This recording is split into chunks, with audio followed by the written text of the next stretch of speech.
Alright, in this video I want to show you how to use a combination lock. So this is a 4-digit combination padlock, and to use this lock, first you want to set your combination code. If you have a brand new one, the default code is usually 00040. So you can see this one right here. So this is the default code. So what you want to do first is to set your combination code, and to do this, what you want to do first is to pull the shackle up a bit. But before you do this, make sure you set this to the default code. All right, you can turn these numbers to set the default code.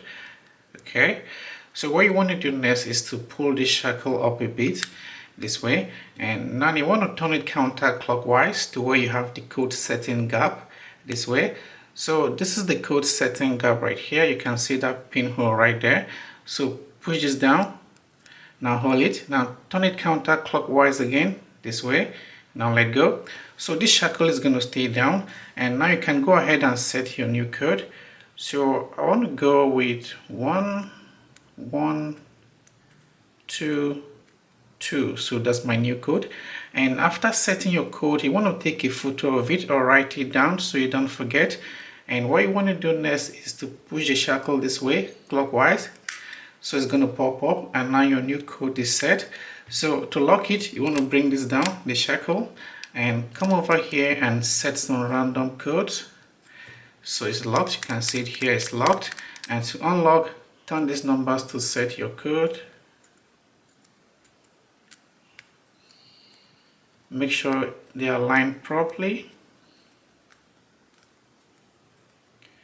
Alright, so now you can unlock it. So that's how to set your code and lock and unlock this padlock. Okay, so that's it. And if you want to change your current code, what you want to do is to come over here, turn these numbers here to set your current code here. Alright, so set your current code, and then come over here again, pull the shackle up, turn it counterclockwise to where you have the code setting gap, and now push it down and turn it again, and now you can set your new code, and after that return it this way. So that's how to change your code. Okay, so that's how to use a combination padlock. I hope this video helps you, and if so, please consider subscribing to my channel for more videos like this. Thank you for watching. See you in the next one.